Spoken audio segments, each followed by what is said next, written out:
आप सभी भाई बहनों को जय मसीह की। मैं पास्टर अनिल कुमार अपने इस YouTube चैनल पर आपका स्वागत करता हूं। परमेश्वर आज की सुबह में आप सभी भाई बहनों को बहुत आयत के साथ आशीष दे। परमेश्वर ने आज कुछ वचन मुझे बताया जो मैं आप लोगों के साथ शेयर करना चाहता हूं। मैंने सुना है बहुत से भाई बहन ये कहते हैं कि भैया हम मसीह में आ गए, हम प्रभु यीशु पर हम विश्वास भी करते हैं, हम दान भी देते हैं, हम दशवांश भी देते हैं, फिर भी भैया हमारे घर की जो फाइनेंशियल कंडीशन है वो सुधर नहीं रही। हमारी आर्थिक जो स्थिति है वो क्यों नहीं बदल रही। हम अपने आर्थिक स्थिति को बदलना चाहते हैं।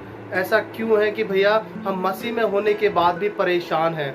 तो मेरे प्रिय भाई और मेरी बहनों, माताओं, बुजुर्गों, परमेश्वर ने जो आज मुझे बताया, जो बातें आज मुझसे की हैं, मैं आपके साथ शेयर करना चाहता हूँ। आप उसे ध्यान से सुने और मन लगाकर उसे सोचें। आइए हम बाइबल से निकालेंगे हागे की पुस्तक, उसका पहला अध्याय और उसका चौथा वचन हम पढ़ेंगे।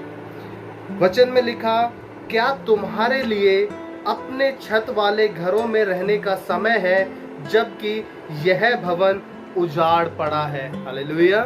परमेश्वर का वचन कह रहा है कि आप लोग चाहते हैं कि हम अच्छे अच्छे घरों में रहें, हमारे बच्चे अच्छी एजुकेशन को प्राप्त करें, हम अच्छे से रहने पाए, हमारे फाइनेंस बहुत अच्छा हो, लेकिन हम भूल जाते हैं कि परमेश्वर, जो परमेश्वर का भवन है, परमेश्वर का वचन कह रहा है कि वो कैसा पड़ा है, उजाड़ पड़ा है। सोचने की बात है मेरे प्रियो।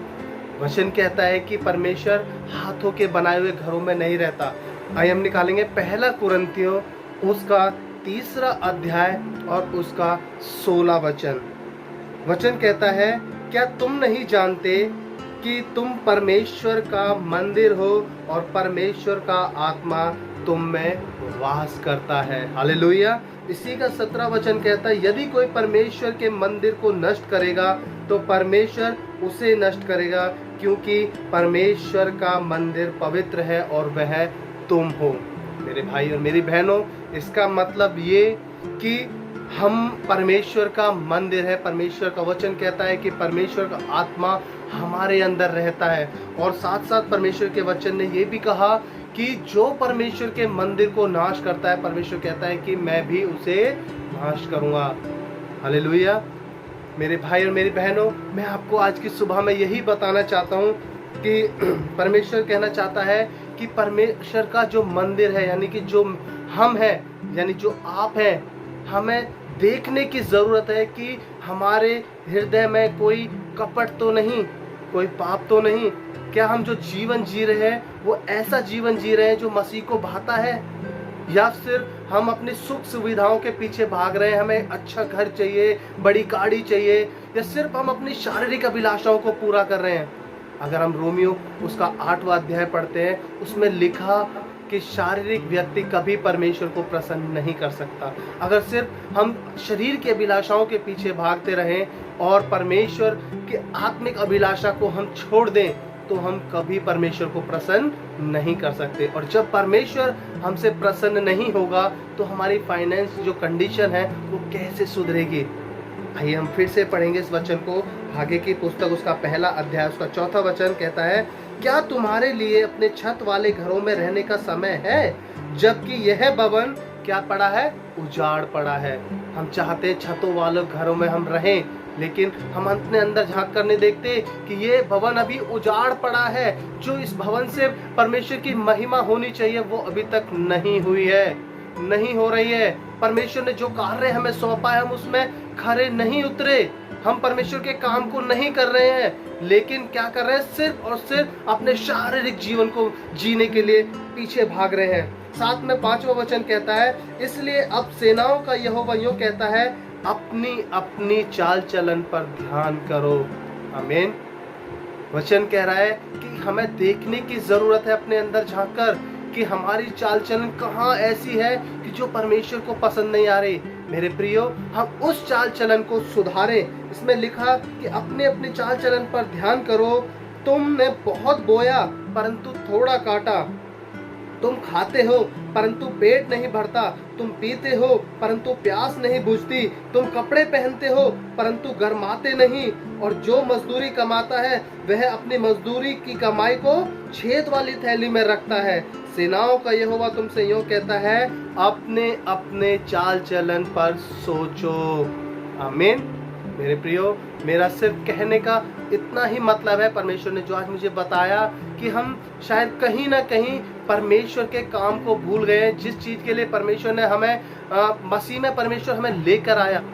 वचन कह रहा है कि अपने अपने चाल चलन को सोचो। मेरे प्रियो, हमें सोचने की जरूरत है कि हम कहाँ ऐसा काम कर रहे हैं जो परमेश्वर की नजर में अभी भी गलत है। हमें उस काम को दूर करना है ताकि हम परमेश्वर की उन आशीषों को पा सके जिसके लिए परमेश्वर ने हमें रखा है। तो वचन पढ़ेंगे इसका, पर पहाड़ पर चढ़ जाओ और लकड़ी ले आओ और इस भवन को बनाओ, और मैं देखकर प्रसन्न होऊंगा और मेरी महिमा होगी। ये यहोवा का वचन है। हालेलुया। मेरे परमेश्वर के प्रियो, परमेश्वर कह रहा है कि अपने अपने चाल चलन को सोचो। कह रहा है पहाड़ पर चढ़ जाओ, यानी अब वो वक्त है कि अपने इस आत्मिक स्थिति को सुधारो, वो कठिन परिश्रम करो। जैसे पौलुस कहता है कि मैं शारीरिक देह को अपने को रोज मारता हूँ, कूटता हूँ, उसे वश में लाता हूँ ताकि मैं परमेश्वर के काम को पूरा कर सकूं। हालेलुया।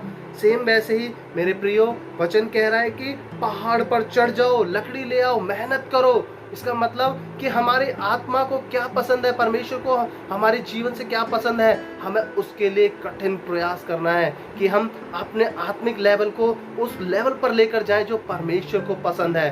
और जब परमेश्वर को पसंद आएगा, वचन कह रहा है कि मैं प्रसन्न हूँगा और मेरी महिमा होगी। इसके बाद हम पढ़ेंगे इसी बुक का दूसरा चैप्टर, उसका छठा और सातवां वचन हम पढ़ेंगे। लिखा, क्योंकि सेनाओं का यहोवा यूं कहता है, अब थोड़ी ही देर बाकी है कि मैं आकाश और पृथ्वी और समुद्र को सबको कंपित करूंगा। मैं सारी जातियों को कंपाऊंगा और सारी जातियों की मनभावनी वस्तुएं आएंगी, और मैं इस भवन को अपनी महिमा के तेज से भर दूंगा। सेनाओं के यहोवा का यही वचन है। मेरे प्रियो, मैं यही कहना चाहता हूँ कि जब हम अपने आत्मिक लेवल को बढ़ाने के लिए खड़े होंगे, जब हम उन कामों को करने के लिए खड़े होंगे जो परमेश्वर को पसंद है, तो परमेश्वर कह रहा है कि सारी जातियों की जो मनभावनी वस्तुएं हैं, चाहे वो हमारा फाइनेंस है, चाहे वो एक गाड़ी है, चाहे वो बिजनेस है, चाहे वो हमारे बच्चों के लिए अच्छी एजुकेशन है, चाहे हमारे जीवन की कोई भी बड़ी वस्तु, कोई भी हमारे जीवन के लिए कोई भी बड़ी उपयोगी वस्तु क्यों ना हो, वो कह रहा है कि ऐसी सारी मन भावनी वस्तुएं मैं तुझे दूंगा। आमीन। इसके 9वें वचन में लिखा, फिर ऐसा होगा कि इस भवन की पिछली महिमा इसकी पहली महिमा से बड़ी होगी। सेनाओं के यहोवा का यही वचन है, और इस स्थान में शांति दूंगा। सेनाओं के यहोवा की यही वाणी है। हालेलुया। परमेश्वर का वचन कह रहा है मेरे प्रियो कि जब हम अपने आप को जांचेंगे, आप अपनी चाल को पहचानेंगे कि हम वो काम करें जो परमेश्वर को भाता है, तो परमेश्वर कह रहा है कि मैं सारी जातियों के लोगों से भी मैं तुम्हारे लिए वो आशीष की वर्षा करवाऊंगा कि तुम्हें वो सारी मनभावनी वस्तुएं अपने आप मिलेंगी। और लिखा, इस भवन की जो पिछली महिमा थी, लेकिन जो अब जो महिमा होगी, जब हम अपने आप को जांचेंगे, उसके बाद की जो महिमा होगी, लिखा कि वो बड़ी होगी। हालेलुया। परमेश्वर हमारे फाइनेंस को ब्लेस करेगा। आमीन। आइए हम एक बुक और पढ़ेंगे, यशाया उसका 45 अध्याय यानी 45 अध्याय, उसका दूसरा और तीसरा वचन हम पढ़ेंगे।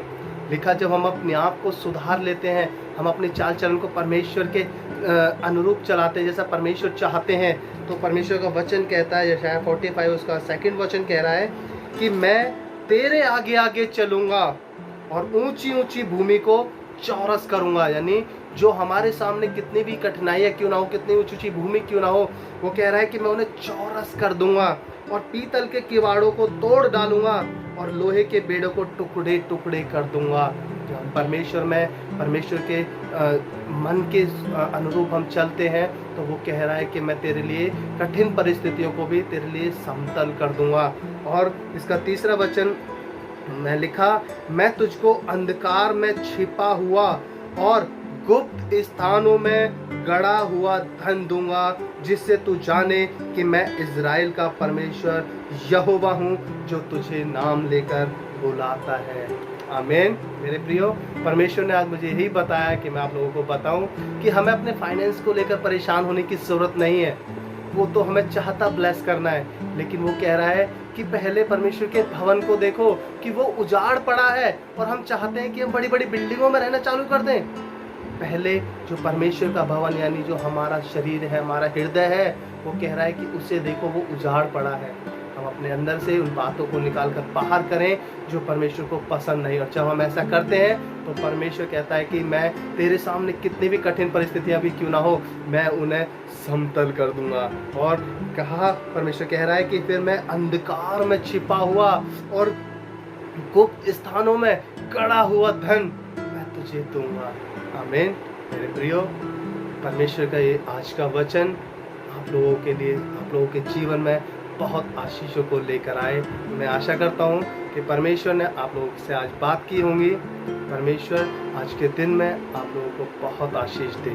आप सभी भाई बहनों से मेरा निवेदन है, अगर परमेश्वर ने आज आपसे बातें की और आपके जीवन में परमेश्वर बदलाव को लेकर आए हैं, तो आप हमारे कमेंट बॉक्स में ज़रूर लिखें कि ब्रदर, हमें आपके मैसेज से आशीष मिले, ताकि आप लोगों के कमेंट्स को पढ़कर और भी जो मसीह में लोग हैं वे भी परमेश्वर के प्रेम का आनंद ले पाएँ। अगर आपके पास कोई प्रेयर रिक्वेस्ट है, आप वो प्रेयर रिक्वेस्ट भी हमारे कमेंट बॉक्स में लिख सकते हैं, हम आपके लिए प्रेयर करेंगे। परमेश्वर आप सभी को आज के दिन में बहुत आशीष दे। सभी को जय मसीह की।